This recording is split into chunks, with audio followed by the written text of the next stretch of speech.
There are many, many great resources out there for fiction authors that give valuable insight into specifics on every detail of the writing process and the editing process and the publishing and marketing process. So many of those are incredibly valuable and full of rich detail that can help you make progress as a writer. But today, I want to share with you the one writing resource that I regularly refer to when I'm writing. While I've read many books on writing fiction, and many of them have been helpful. Shout out to Dialogue by Robert McKee. Fantastic book, very helpful on writing dialogue. But there is one specific book that I constantly find myself having to pull out and use as reference while I'm writing. What is that book, you might ask? Well, congratulations, because I'm about to tell you. It is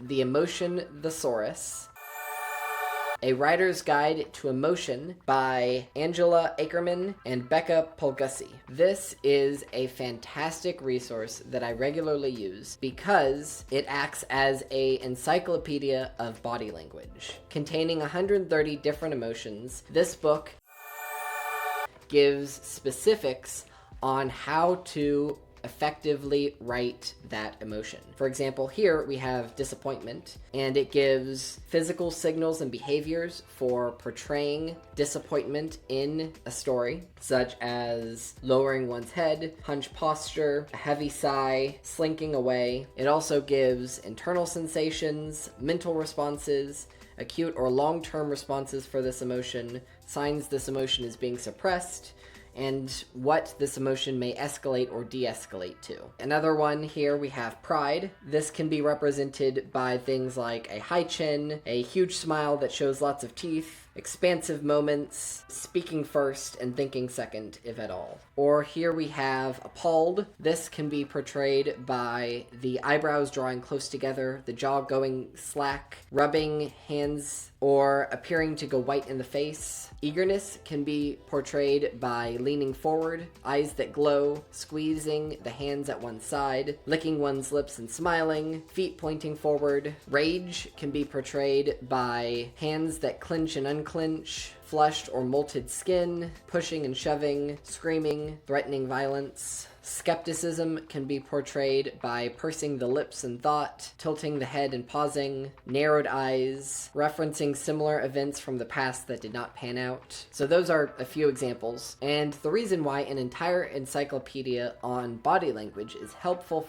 for an author is because it is one of the key tools that writers can use in the process of show not tell. Show not tell essentially means that it is usually better to show through a character's action, body language, and dialogue what they're thinking and what their emotions are, rather than simply telling the reader this character is sad, or this character is angry. If you can show that anger through the way that they respond to another character, or through their body language, that can be significantly more impactful and more engaging than simply just saying, this character is mad. For a while, I was getting frustrated because I found myself having to reuse the same pieces of body language over and over again because I couldn't think of anything other than clenched fists for angry and tears welling up in one's eyes for sadness. But then I found the Emotion Thesaurus, and it ended up being massively helpful in giving me a quick reference guide for what it can look like to portray these emotions in a more interesting and more engaging way, while also giving ideas for how they might respond mentally if the emotion is being suppressed, if the emotion is happening for a very long time. All of this is super helpful and valuable if you are a writer. And so if you find yourself struggling with the process of show not tell, or with coming up with unique ways of portraying body language, then the Emotion Thesaurus is a book that I would highly recommend checking out and regularly referring to as you write. But I'd love to hear in the comments if you have a favorite book or other resource on writing that you regularly refer to and you found super helpful. And of course, don't forget to like and subscribe if you liked the video and want to see more videos on writing advice, book recommendations, and more.